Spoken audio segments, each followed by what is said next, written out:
गणपति गुरु गौरी गिरा गोस्वामी गिरिजेश साहित्य शारदा नर्मदा वाये हृदय प्रदेश बंदो हनुमत लखन संगो पुहन भरत सुजान सिया राम जी को नमन गाऊं हरि गुण गान सियावर रामचंद्र पद जय शरणम राम बिलो के लोग सब चित्र लिखे से देख चितई सिय करुणा यतन जानी विकल विशेष।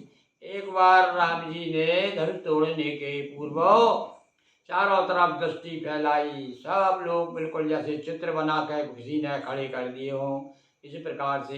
पर इधर जब सीता जी की तरफ देखा तो देखा कि जनक नंदिनी बहुत व्याकुल हो रही हैं। व्याकुल देखी विशेष तो देखी विपुल विकल वैदही निमिष विहात कलप समुति।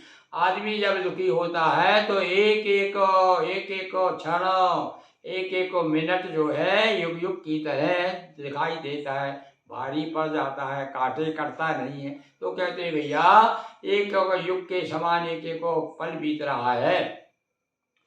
तो तुरसित बारी बिन जो तन त्यागा मुहे करऊ का सुधा तड़ागा। विचार करते कि ऐसा ना हो कि स्थिति गंभीर हो जाए। अरे भाई प्यासा आदमी है, बिना पानी के शरीर जो त्याग दिया, अब मर चुका है वो, और अब उसके बाद तालाब रख दो उसके सामने, क्या काम का।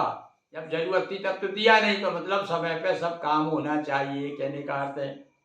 का वर्षा सब उदाहरण दे रहे हैं। देखिए अब गोस्वामी जी कह रहे हैं जैसे अब एक आदमी प्यास में मर रहा है और मर गया, और उसके बाद में कहते हैं अब भैया बहुत देखो पानी तो ले लेकर भर भर के गगरे ले लेके आ रहे हैं लोग, क्या काम का हो। अरे एक गिलास पानी जरूरत थी उस समय तो उसको। ऐसे ही का वर्षा जब कृषि सुखाने, खेती सूख गई और उसके बाद में फिर बादल महाराज आए और फिर बरस रहे हैं, और पहले तो लोग तरस रहे थे और अब बरस रहे हैं। क्या मतलब उसका, यानी कहना के अर्थ यही है, संदेश भी दे रहे हैं हमारे गोस्वामी जी। और राम जी के वहाँ बता रहे हैं कि भैया बेकार है भैया, जब तक समय पे ही सब काम होना चाहिए। मुए करई का और समय चूक पुनिका पछताने। हाँ समय पे जो आदमी चूक जाता है फिर तो पछताना हाथ रह जाता है। कई समय पे कई बार जो है समय पे आदमी चेतता नहीं है, इसीलिए कहा है कि भैया कोई भी काम करो तो सोच समझ के करना चाहिए, नहीं तो बाद में सहसा कर पाछे पछताई। अरे बाद में फिर पछताने हाथ में रह जाता है, कर तो जो करना तो कह दिया। इसी प्रकार से बोलने के बारे में बोल तो चुके, या बोलने के बाद में फिर माफी मांग के फिर रहे हैं। कई लोगों को हमने देखा, बड़े बड़े नेता लोग कहते थे बड़े शान में जोश में आकर के, फिर जब आप सर पे आ जाती है तो फिर हाथ जोड़ते फिरते माफी मांगते रहते। तो इसलिए कहा है भैया विनाश विचारे विचार जो करे सो पाछे पछताए, और काम बिगाड़े आपनो जग में हो हंसाए। हंसी होती है ऐसे आदमी की। तो वही सिद्धांत की बात, शिक्षा की बात, नीति की बात में यहाँ गोस्वामी जी बता रहे हैं। असजिय जान जा, ऐसा समझ करके देखो, ऐसा कहीं चूक गए ना। अब राम जी सोच रहे हैं ऐसा, असजिय जान, ऐसा सोच करके सीता जी की तरफ देख रहे हैं कि ऐसा ना हो कि ये जनक नंदिनी जो है अपने जो है चली जाए ऊपर। तो भैया इस समय तो मानवीकरण बताया है, एक मानव किस प्रकार सोचता है, किस प्रकार से अपनी प्रेमिका के बारे में विचार करेगा कि ऐसा ना हो। तो ऐसा सोच करके प्रभु फूल के लखी प्रीत विशेषी। और ये देखा यार, देखो प्रसन्नता भी हुई उनको कि नहीं देखो मुझे कितना चाहती है, आंखों में आंसू भरे हुए हैं और बड़ी बेसुध जैसी स्थिति हो रही है इस समय सीता जी की। तो इसलिए देख करके और उनको देखो, उधर तो वो दुखी हो रही है और इधर ये प्रसन्नता हो रहा है। देखो कभी कभी ऐसा हो दुख और प्रसन्न, देखो विरोधाभास देखिए गोस्वामी खड़ा किया। पर ये जो प्रसन्नता काय की है वो दुख काय का है, वो जो दुखी हो रही है उसके पीछे प्रेम है। तो वो दुख उनका दुख नहीं देखा उन्होंने, उन्हें देखा ये प्रेम। देखो प्रेम नहीं होता मेरे प्रति तो इतनी दुखी क्यों होती। तो इसलिए वो प्रसन्नता हो गई, अरे वाह वाह वाह, जितना मैं चाहता हूँ उतना ही सामने वाले भी। भैया देखो, प्रेम जो है, सखी पतंग भी जलता है, हाँ दीपक भी जलता है, दोनों ओर प्रेम पलता है। तो मन में सोच रहे हैं जैसा मेरे मन में सीता के प्रति है, वैसे ही सीता भी राम के प्रति उतनी ही समर्पित है। इसलिए विशेष पुलक हो गए, पुलकित हो गए। तो अच्छी बात समझ में आती कोई चीज़ हो तो आदमी जो है हल्का हो जाता है, पुलकित हो जाता है। तो विशेष प्रीत देखी उन्होंने। प्रीत तो सभी करते हैं परस्पर, पर ये सीता की राम के प्रति सीता की विशेष प्रति है। मतलब सोच रहे हैं अरे भैया ये तो मुझसे भी अधिक मुझे चाहती है। तो गुरु प्रणाम। अब चलिए, अब आए भैया, जितने सब बात प्रसंग हो गया, अब अपने गुरुदेव को प्रणाम किया। गुरु ही प्रणाम। अब कौन से गुरु को किया नहीं कह सकते भैया, क्योंकि वशिष्ठ गुरु हैं इनके। तो ये महाराज तो साथ में लगा दिया इनको, पर इनको भी इन्होंने भी बहुत सारे इनको अस्त्र शस्त्र सिखाए हैं, इसलिए भी गुरु हैं। हाँ, तो अलग अलग होते भैया, शिक्षा गुरु अलग, दीक्षा गुरु अलग। तो ये शिक्षा गुरु हैं इनके। दोनों गुरु को प्रणाम किया होगा उन्होंने, वशिष्ठ जी को भी किया होगा, कुल गुरु है वो भाई। तो गुरु ही प्रणाम मन ही मन कीना।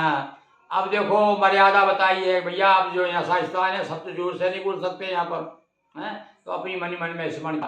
अब देखो एक बात और बता दें, ये राजा लोग आते थे ना, उन्होंने गुरु को प्रणाम नहीं किया। ये महिमा बताई है गुरु की। देखिए गुरु के जो कहना चाहिए बल पे जो आदमी रहता है उसकी कैसी विजय होती है। अब ये जो महाराज थे राजा लोग, चले इष्ट देव बन सिर नाई। अब गुरु को भूल गए, उसके इष्ट देवों को सिर प्रणाम कर कर गए थे, तो इसलिए भी पूरी सफलता नहीं मिली उन्हें। तो यहाँ गुरु ही प्रणाम मन ही मन कीना। अति लाघव, लाघव शब्द है, और इतनी शीघ्रता कि लोग देख नहीं पाए, और फट से फट झट कहते ना, झट से काम हो गया। तो दम क्यों जिमी धामिनी जिमी जब लयु, जो हाथ में लिया बिजली चमक गई। और पुनि नव धनु मंडल सम भयु, और उस समय जो धनुष जो है नवमंडल जैसा मंडलाकार कर दिया, उठा के ऐसा किया, और लेत चढ़ावत खेचत लिया, चढ़ाया उसको, खेचत गाड़े काहू न लका देख सब टाड़े। लेते हुए, चढ़ाते हुए, जोर से खींचते हुए, किसी ने देखा नहीं। इतने जल्दी से काम हुआ, इतने जल्दी से काम किया उन्होंने। वो चाहते थोड़ा सा बताते, ऐसे ऐसे लोग एक दूसरे होते तो हाथ हाथ करते, बताते, पकड़ते, यूँ करके हिलाते हिलाते, कुछ नहीं किया। उन्होंने बता दिया कि यार हमारे लिए क्या, वो लक्ष्मण जी ने कह दिया था, हैं, कंधों का ये वो, अरे ये तो धनुष का लगा है, ये तो ब्रह्मांड कोई मैं यंत्र की तरह है कि किसी गिनती में सिर्फ धनुष टुकड़े करूं 1000, ऐसे कह दिया था लक्ष्मण जी ने। तो ये तो बड़े भैया हैं भैया। अब ये बड़े भैया ने क्या किया, तुरंत पता नहीं चला किसी को, और तेशन राम मात धनु तोरा, धनुष तोड़ दिया, और भरे वो भुवन गवरी घोर कठोरा। अब और जो धनुष टूटा तो जैसे बम पड़ा हो, और बड़ा आवाज हुई, सारा संसार गूंज उठा। भरे भुवन घोर कठोर रघुरति बाज तज मार्ग चले। और इतनी तेज आवाज, इतना घोर गुंजन हुआ कि सूरज के जो घोड़े चलते ना, तो वो भी इधर उधर बिचकने लगे। भाई देखो, एक टांगा आ रहा हो, कोई फटाका फोड़ दे तो उल्टा उल्टा देता है वो टांगे को। तो खैर सूरज के घोड़ों ने तो उल्टाया नहीं सूरज भगवान के रथ को, किंतु इधर उधर वो विचलित हो गए, रास्ता छोड़ दिया। और चिक्कर ही कज ढोल मही यही कोल कूरम कल मले।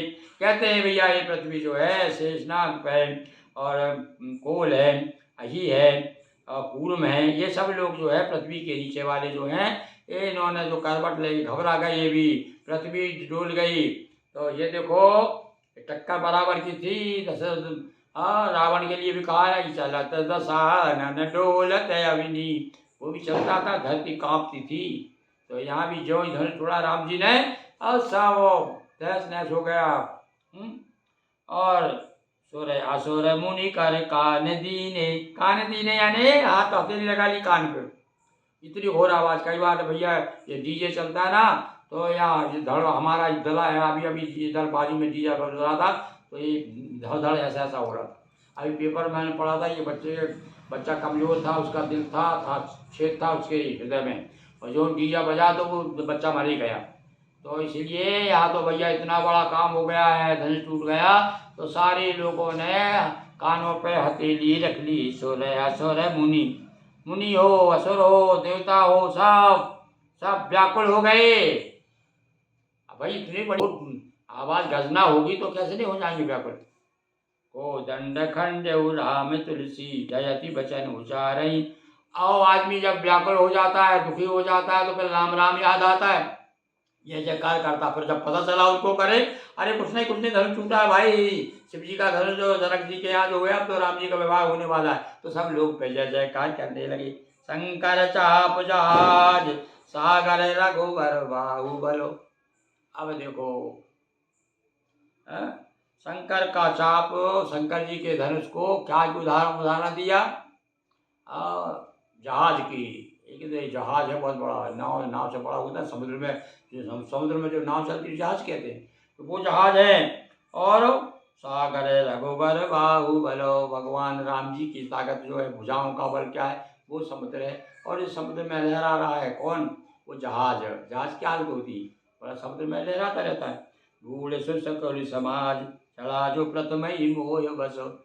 और जो मोह रूपी, मोह के कारण जो है चढ़ गया था जो समाज, उस पे जहाज पे जो उन्होंने एक रूपक बनाया है, तो उस क्या हो गया, वो सब का सब जो है डूब गया, जो जहाज में तो वो डूब गया। और चढ़े जो प्रथम ही मोह बस, जो पहले पहले मोह के वशीभूत होकर के उस जहाज पे बैठे थे, वे सब डूब गए। कहने का अर्थ हुआ कि उनका सारा मोह सब दूर हो गया। तब समझ में आया उनको, भैया हम कैसे कितने मोह के वशीभूत थे। बोलिए सियावर रामचंद्र की जय, पवन हनुमान की जय, बटुक भैरव देव की जय। हर हर महादेव शंभो।